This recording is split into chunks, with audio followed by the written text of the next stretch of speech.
ఉదయాన మీ ఈవో శ్యామలరావు గారు 43 ఆవులు చనిపోయాయి అని ప్రకటన చేసినందుకు, మీ చైర్మన్ బిఆర్ నాయుడు గారు 22 ఆవులు చనిపోయినాయని ప్రకటన చేసినందుకు శ్యామలరావు గారిని సస్పెండ్ చేయటము, బిఆర్ నాయుడు గారిని తొలగించటము రెండు జరగాల.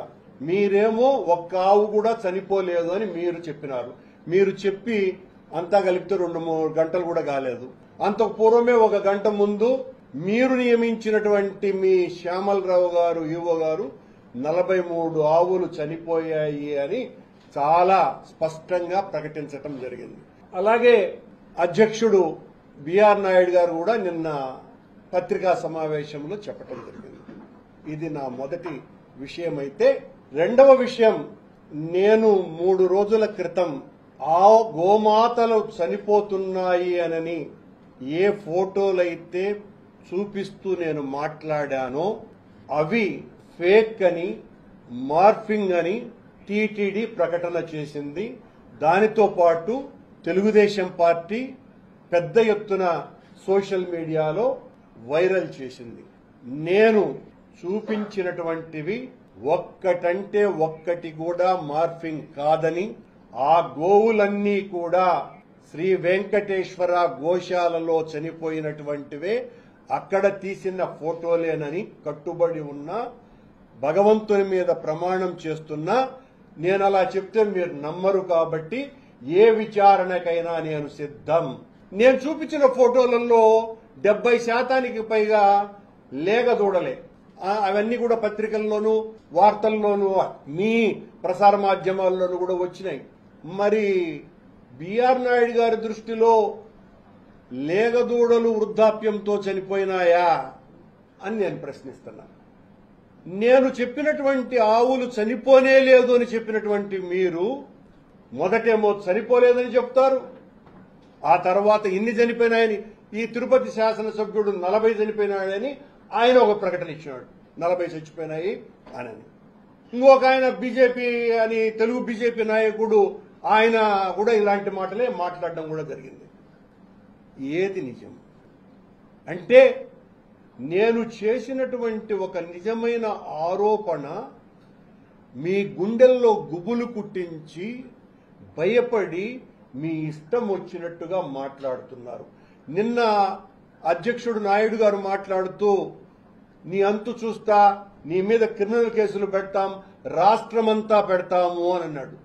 అంటే రాష్ట్రమంతా పెడతాము అని అంటే, ఓహో రాష్ట్రమంతా పెడతామంటే అర్థం ఏందో అర్థమైపోయింది. అంటే మీరు పనిగట్టుకొని మీకు నచ్చనటువంటి వాళ్ల మీద కేసులు పెడతారు అని. బిఆర్ నాయుడు గారు, రాష్ట్రమంతా కాదు దేశమంతా పెట్టమని నేను మిమ్మల్ని డిమాండ్ చేస్తున్నా. నేను సిద్ధం. నేను భగవంతుని పట్ల మీ నిర్వాకాన్ని ఎదిరించినందుకు, నిలువరించే ప్రయత్నం చేస్తున్నందుకు మీరు నా మీద కేసులు పెడితే, నేను జైలుకు పోతే వెంకటేశ్వర స్వామి భక్తునిగా ఆనందంగా అనుభవిస్తా ఆ జైలు జీవితాన్ని. ఎన్ని కేసులైనా పెట్టుకోండి. నేను చెప్పింది అబద్ధమైతే దేనికైనా కూడా నేను సిద్ధమే. మీరు శ్యామలరావు గారు ఈరోజు మాట్లాడుతూ గత 5 సంవత్సరాలు ఎన్ని ఆవులు చనిపోయినాయో ఆధారాలు లేవు, ఆధారాలు లేకుండా చేశారు అని అన్నాడు. అని అంటూనే గత సంవత్సరం 179 ఆవులు చచ్చిపోయినాయి అని అంటాడు. అంటే ఒకే ప్రెస్ మీట్ లో 179 ఆవులు గత సంవత్సరం చనిపోయినాయని, అంటే గత సంవత్సరం నువ్వు ఉన్నావు కదా అనే అర్థంలో నన్ను, గత సంవత్సరం జూన్ నుంచే నేను లేను, అంతకు పూర్వం ఉన్నది నేను 5 నెలలు మాత్రమే. ఇంత తొందరపాటుతో వీళ్ళ అజ్ఞానం హద్దులు లేకుండా ప్రకటించుకుంటున్నారు.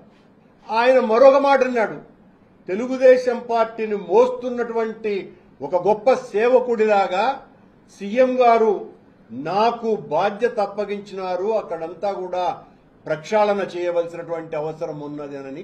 మేము చాలా ప్రక్షాళన చేశామని ఆయన గారు చెప్పుకున్నారు. ఏ ప్రక్షాళన చేసినారు శ్యామలరావు గారు? మీరు అన్నప్రసాదాలను మేము చాలా నాణ్యతతో ఇస్తున్నాము అంటారు. ఎక్కడ మార్పులు జరిగినాయి? మీరు చెప్పుకోవటమే తప్ప, మీరు చెప్పుకొని సంకలు గుద్దుకోవటమే తప్ప మీరు చేసినటువంటి పెనుమార్పు ఏమీ లేదు. మేము ప్రక్షాళన చేసినామని ఇప్పుడేదో భక్తులకు అందరికీ కూడా అన్న ప్రసాదాలు అందజేస్తున్నాము క్యూ లైన్లలో అన్నారు.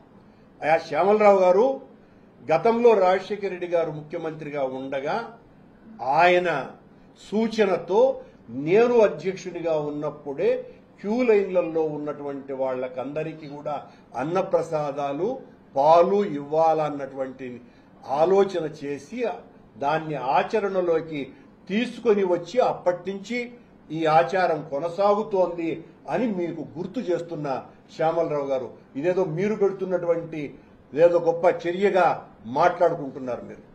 అలాగే లడ్డూ నాణ్యత విషయంలో మీరు మాట్లాడినటువంటి మాటలేంటి? కల్తీ జరగలేదని ఒకరోజు ముందు రోజు చెప్పారు. చంద్రబాబు గారికి భయపడిన తర్వాత కల్తీ జరిగిందని చెప్పినారు. ఒకసారి వెజిటబుల్ ఆయిల్స్ కలిసినాయి అని చెప్పినారు. మరొకసారి చంద్రబాబు గారికి తానా అంటే తందానా అని పలికినారు. అయినా మీరు రిజెక్ట్ చేసినటువంటి ఆ నెయ్యి వాడక ఆ లడ్డూ తయారీకి వాడలేదు కదా. వాడకుండా రిజెక్ట్ చేసినటువంటి వాటిలతో కల్తీ నెయ్యితో లడ్డు తయారు చేసినారని ఒక ఈవోగా మీరు ఎలా ఆరోపణ చేయగలరు? ఎలా?